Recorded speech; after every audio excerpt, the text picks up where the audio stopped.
이야기하고 싶습니다. 요한복음 4장 23절로 24절 말씀을 통해서 예배에 대해서 이야기를 하고 싶습니다. 일반적으로 교회를 다니고 예수 그리스도를 믿는 신앙생활을 우리는 이렇게 이야기합니다. 기도생활이다.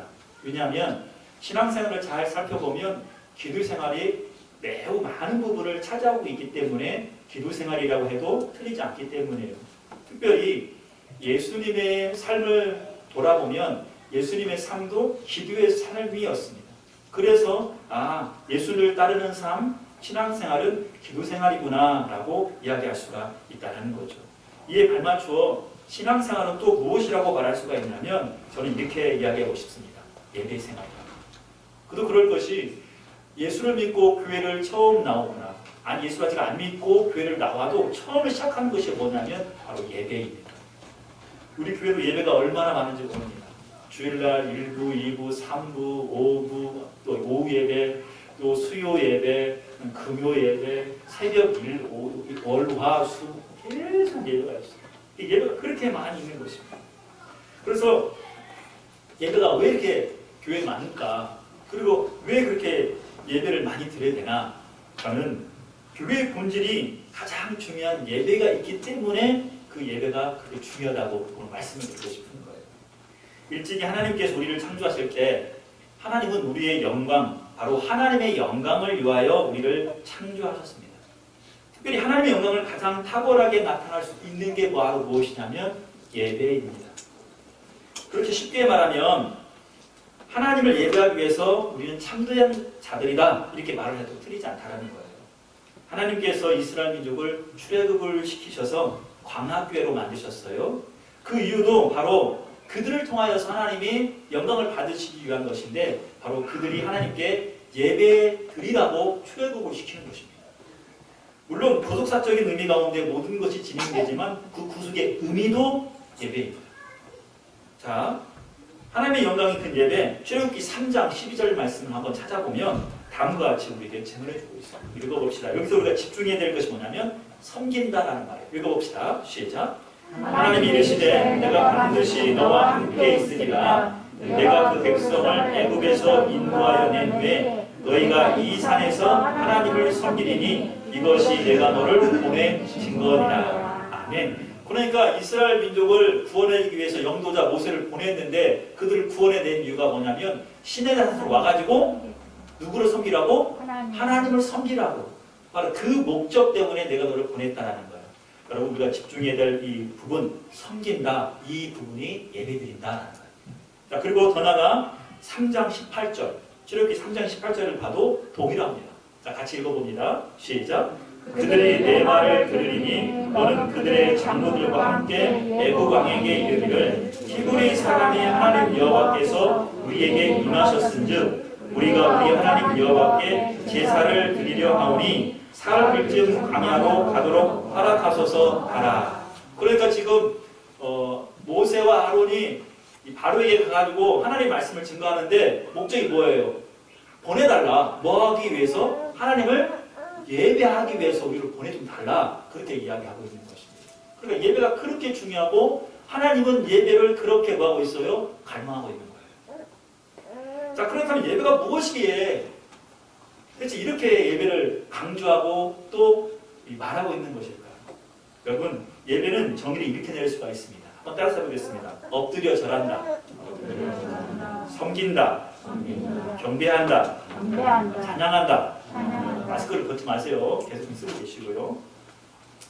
이게 예배의 정의입니다. 엎드려 절하고 섬기고 경배하고 찬양하는 게 바로 예배의 정의인데 그 의미를 더 뛰어넘는 게 있어요. 바로 진정한 예배의 목적은 하나님과의 만남과 교제라는 겁니다. 그게 바로 예배의 정의고 목적이에요. 하나님께서 태초에 인간을 만드셨어요. 그리고 인간과 뭐 하셨냐면 교제하셨습니다. 그래서 하나님이 영광을 거두셨어요. 그런데 그만 하나님과 인간의 그 교제 사이에 죄란 놈이 들어와서 하나님과 인간을 갈라버렸죠. 그래서 하나님과 교제할 수 없었어요. 그러니 하나님이 얼마나 마음이 아팠겠어요. 인간도 하나님을 대면할 수 없으니 너무나 힘이 들었던 거죠. 그래서 하나님은 다시 예배를 통하여 당신의 사랑하는 인간들을 만나시고 싶었던 것입니다.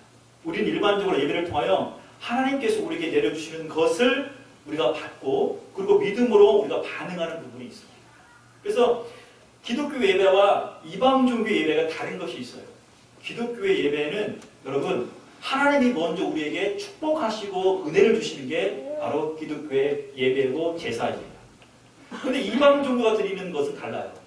이방 종교는 거의 그 일환이 뭐냐면 기복입니다. 복 주세요 이라는 거예요. 복 주세요. 내가 이렇게 정성 들이고 이렇게 하니까 하나님 복을 주셔야 됩니다. 그러니까 하나님이 어떤 분인지도 몰라. 대상도 정확히 몰라. 그냥 천지신명 어쩌고 저쩌고 해가면서 복을 달라는 거예요.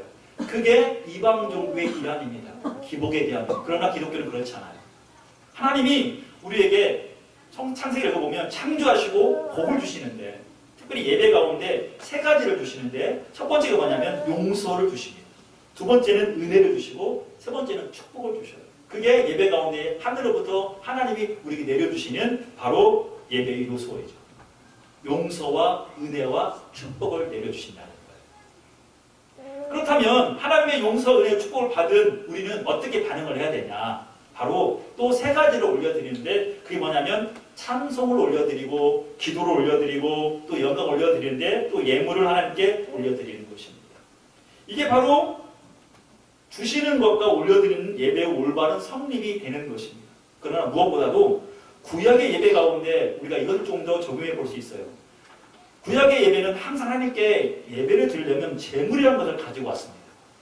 염소나 황소나 비둘기나 조금 더 가난하면 곡물을 가지고 와서 예배를 드렸단 말입니다. 그런데 신약에서는 이제 더 이상 그럴 필요가 없는 거예요. 왜냐하면 하나님께서 우리와 교제하시려고 죄의 담을 헐고 또 그 성소의 휘장을 찢어주시기 위해서 예수 그리스도를 이 땅에 보내시고 십자가에서 희생제물로 내어놓아 주셨기 때문입니다.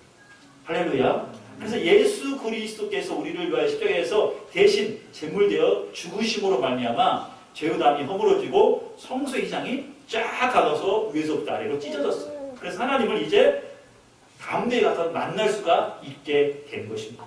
자, 그게 마가복음 15장 38절에 나와 있습니다. 같이 읽어볼까요? 시작. 이에 성소 휘장이 위로부터 아래까지 찢어져 둘이 되니라. 아멘. 그러니까 지금 막혔던 담이 허물어져 버린 거죠. 여러분, 그러니까 예배를 나올 때 오늘 예수 그리스도의 은혜와 그 능력을 힘입어 담대히 주님을 만나러 나오실 주님으로 축원합니다. 이런 사람이 있어요. 아, 교회 다니려면 물질도 있어야 돼. 교회 다니려면 시간도 많아야 돼. 또 헌금도 해야 돼. 여러분, 헌금, 물질 때문에 교회 오기 힘들다? 그러면 그거 하지 않아도 돼요. 그냥 먼저 나오십시오. 예수 그리스도를 만나고 하나님을 만나면 여러분, 내가 감사해서 이제 무엇인가를 하고 싶어서 감사함으로 드리는 것들이 예물이 되는 거예요. 그래서 우리 예수 그리스도를 힘입어 담대히 하나님께 나갈 수 있도록 하나님이 우리에게 길을 열어놓으신 것입니다. 거룩하신 하나님을 그럴 때 만나려면 인간은 감히 하나님께 나갈 수가 사실은 없었어요. 옛날 이스라엘 민족이요, 성경을 필사할 때 이런 적이 있었어요. 그러니까 하나님의 이름이 너무 거룩하니까 그 하나님의 이름을 제대로 부를 수도 없고 쓸 수도 없었어요. 그래서 하나님의 이름이 탁 나오면 그대로 필사를 놓고 가서 옷 갈아입고 목욕하고 그리고 와서 또 쓰고 그만큼 하나님의 이름이 거룩했다는 거예요. 그래서 이름을 부를 수도 없어서 그 이름을 바꿔 부르는데 그 이름이 아도나이, 야훼 이렇게 바꿨어요. 그런데 우리는 지금 어떻게 불러요? 하나님을 아버지라고 부르고 있어요. 하나님 아버지. 그러니까 얼마나 큰 은혜냐 이 말입니다. 근데 그 모든 것이 예수 그리스도의 십자가의 그 죽으심, 그 보혈의 은혜 가운데 일어났다는 거예요. 그래서 히브리서 기자는 히브리서 10장 19절에 이것을 이렇게 설명해 놓고 있어요. 같이 읽어봅니다. 시작. 그러므로 형제들아 우리가 예수의 피를 힘입어 성소에 들어갈 방력을 얻었나니. 아멘. 그 옛날 구약에 지성소에 들어갈 수 있는 사람은 대제사장밖에 없었어요. 그리고 들어갈 때는 방울을 메고 끈을 메고 갔어요. 왜? 거기서 죽는 일이 많았으니까. 죽으면 들어가지 못하니까 끈을 당겼단 말이에요. 방울 소리가 나지 않으면 죽은 거였어요. 근데 그 지성소에 이제 우리가 담대히 나갈 수가, 들어갈 수가 있게 되는 겁니다. 예수 그리스도의 보혈의 은혜 가운데 말입니다. 할렐루야. 그러므로 성도는 이제 하나님과 교제하면서 살아가는데 그것이 바로 저는 예배라고 말하고 싶은 것입니다. 다시 말해서 성도는 예배 생활이 영적 일상이 되어야 된다는 겁니다. 그렇다면 이제 예배를 어떻게 드려야 될까? 저는 그 얘기를 오늘 잠깐 하고 말씀을 마치기를 원합니다. 우선 예배라는 건요, 두 가지 종류가 있습니다. 어떤 예배가 있냐면 첫 번째는 이렇게 정한 장소에서 모여서 예배드리는 그런 예배가 있고, 또 한 가지 예배는 이 예배가 끝나고 축도 다음부터 시작되는 삶의 예배가 있는 것입니다. 그 예배 두 가지가 똑같이 우리 삶 가운데 가득 채워져 있는데, 그러면 그 예배를 어떻게 드려야 될까? 오늘 성경 요한복음 이 수가성 여인과 예수님의 대화 가운데 그 메시지를 주고 있습니다. 수가성 여인은 예배를 어떻게 드리는 것이 궁금했습니다. 말을 나눠보니까 예수님이 선지자 같아요. 그래서 자기의 가장 영적인 갈급함, 예배드림에 대해서 물어보고 있습니다. 사실 우리도 이런 영적인 갈급함이 있어야 됩니다. 예배를 어떻게 드려야 되는지, 우리가 왜 예배를 드려야 되는지, 그 영적인 갈급함이 있는 자가 벌써 예배자의 모습이고 예배자라는 거예요. 오늘 본문을 다시 한번 읽어볼까요? 23장 24절, 23절 24절, 죄송합니다. 23절 24절, 요한복음 4장 23절 24절 읽겠습니다. 시작. 아버지께 참되게 예배하는 자들은 영과 진리로 예배할 때가 오나니 곧 이때라. 아버지께서는 자기에게 이렇게 예배하는 자들을 찾으시느니라. 하나님은 영이시니 예배하는 자가 영과 진리로 예배할지니라. 아멘. 사랑하는 여러분, 이 말을 한마디로 요약하면 하나님께 참되게 예배하는 자들은 하나님은 영이기 때문에 영과 진리로 예배해야 된다라는 말씀입니다. 그런데 여러분, 좀 재밌는 얘기가 하나 있어요. 혹시 예배를 견디고 있지는 않습니까, 여러분? 제가 김남주 목사님이 쓰신 예배의 감격에 빠져라 라는 책을 읽어보니 재미있는 표현이 여기 있어서 소개하고 싶습니다. 일반적인 교인들이 교회에 와서 예배를 드린다고 하는데 사실 그 사람들은 예배를 견디고 있답니다. 자, 어떤 방법으로 견딜까? 강단에 말씀이 선포되면 강단을 응시하면서 딴 생각하는 생각파가 있답니다. 또 주보에 밑줄 긋고 교정까지 보는 읽기파가 있고, 졸면서 예배드리는 수면파가 있으며, 수시로 시계를 들여다보면서 예배가 길어지나 짧은가 체크하는 시간 절약파, 그 옆 사람과 글로 대화를 못하니까 대화하는 쪽지파, 또 요새는 제가 한번 붙여보세요. 핸드폰으로 주고받는 핸드폰파도 있다고 해요. 또 예배 후에 있을 회의를 준비하는 회의파, 아이 말씀 무슨 말씀이야, 성경만 열심히 읽어야지, 그래서 실속파가 있답니다. 아니나 다를까 아마도 우리는 여러 파 중에 아마 한 곳에 과거에 속해 있을지 모르겠습니다. 지금은 우리 위에는 없는 줄 믿습니다. 일부 때 많이 크게 하시던 일부 때도 좋습니다. 여러분, 하나님과 인격적인 교제, 만남이 이루어지는 예배에 사실 지루함이란, 딴 생각이란, 시선의 회피란 있을 수가 없는 거예요. 그런데 우리도 모르는 사이에 형식적인 예배자가 되어 하나님을 만나러 왔다가 다른 것 보고 다른 것 만나고 돌아가는 경우가 많이 있다는 거예요. 진정 주님 우리에게 말씀으로 오늘 찾아오시고 찬양 중에 임하여 주시고 기도 중에 응답해 주십니다. 할렐루야. 그러므로 우리의 시선과 우리의 관심이 다른 곳에 있어서는 안 됩니다. 여러분, 목회자의 얼굴을 뚫어지라 쳐다보십시오. 그리고 그 말씀이 떨어지거든 아멘음으로 받으셔서 은혜 받으시길 주의 이름으로 축원합니다. 우리의 관심이 다른 것에 있다면 우리는 나도 모르는 사이에 딱딱하고 무뚝뚝하고 경건이라는 이름으로 우리가 종교인이 되어줄 수가 있습니다. 이런 동요 있지 않습니까? 새벽에 토끼가 눈 부비고 일어나 세수하러 왔다가 물만 먹고 가지요. 온갖 생각 뭘 하는데 토끼가 세수하는 게 아니에요. 물 먹으러 왔다가 세수하고 가버려요. 우리도 예배드려 하나님 앞에 영광 올려드리고 하나님 만나러 왔다가 그 목적을 이루지 못하고 돌아가는 경우가 있을 수가 있다는 거죠. 사랑하는 여러분, 저는 우리 한수만 가족들이 이 시간 말씀으로 선포되는 그 말씀 가운데 임재하신 성령을 경험하고 은혜 받고 돌아가시길 주 이름으로 축원합니다. 자, 그러면 오늘 성경에 보면 여러분, 하나님은 영이시기에 영과 진리로 예배한다는 이 말씀은 어떤 의미일까 궁금하지 않습니까? 헬라어 언어를 보면 이렇게 표현하고 있습니다. 영 안에서, 진리 안에서 예배하라. 그것이 영과 진리로 예배하라라는 말입니다. 주님은 유대인의 그동안 예배를 살펴보면서 그들의 잘못된 것을 지금 고발하고 있습니다. 형식이 중요하지만 그것보다 더 중요한 것은 그 내용이다라는 걸 말씀하고 싶은 거예요. 구체적으로 적용하면 장소도 중요하지만 더 중요한 건 대상이 누구인가가 더 중요하고, 장소도 중요하지만 어떤 마음과 어떤 자세로 예배를 드리는 게 더 중요하다라는 것을 말씀하고 있는 것입니다. 그래서 영으로 예배한다는 말은 성령 하나님께서 교통하시는 예배, 운행하시는 예배를 드려라 라는 말이고, 우리가 예배를 드릴 때 성령 하나님께서 이곳에 임재하여 주셔서 우리를 만나주시는 예배를 드려야 된다는 말이고, 더 나아가 그 성령 하나님은 우리로 깨닫게 하시고 더욱 하나님을 알게 하신다는 거예요. 우리는 영적인 존재로서 하나님과 영적인 깊은 교제가 있어야 그 예배가 성공적인 예배가 되는 것입니다. 제가 요새 여러분 어떤 일이 있는지 아세요? 제가 요새 참 기쁨이 있어요. 몸무게가 줄어요. 몸무게가. 살이 빠진다는 거예요. 제가 몸무게를 78.8까지 올라갔다가 저 너무 힘들어가지고 안 되겠다 이거면. 그래서 이제 요새 운동도 하면서 식사를 조금 이렇게 줄이면서 하는데 78kg가 77kg, 77kg가 76kg, 76kg가 75kg까지 오늘 아침 재보니까 떨어졌더라고요. 제 몸무게 빠진다 기분 나쁘십니까? 별로 안 좋아하시는 느낌인데. 그런데 제가 몸무게 빠지는 것 때문에도 기쁨이 이렇게 있더라고요. 너무 기쁜 거예요. 목표는 72kg까지 빼려고 하는 건데, 뱃살이 빠지니까 34 했던 허리 인치가 32까지 내려가면서 이 바지도 맞고요. 괜찮아요, 몸이. 근데 제가 한 가지 하나님께 회개했어요. 육적인 즐거움 때문에 이렇게 기쁜데 영적인 기쁨 때문에 즐거워하는 때가 언제였냐 말이야 내가 지금. 아니 몸무게는 빠져도 절로 올라갔다 내려갔다 올라갔다 하루에 몇 번 올라갔다 내려갔다 하거든요 내가. 그것 때문에 그거 보려고? 그 기쁨 때문에?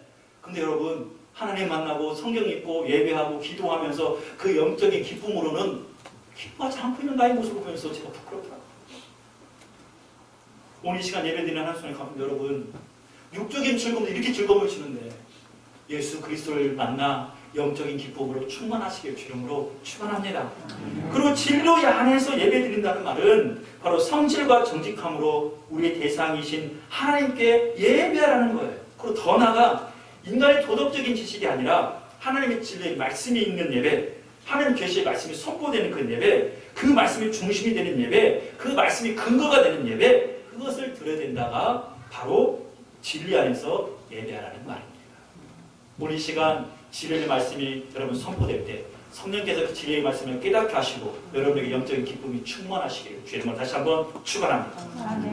오늘 성경을 읽어보면 마지막으로 오늘 그 말씀 가운데 관가하지 말아야 될 것이 하나 있습니다. 그게 뭐냐면 주님은 바로 그 예배자들을 찾고 계신다라고 말씀하고 있어요.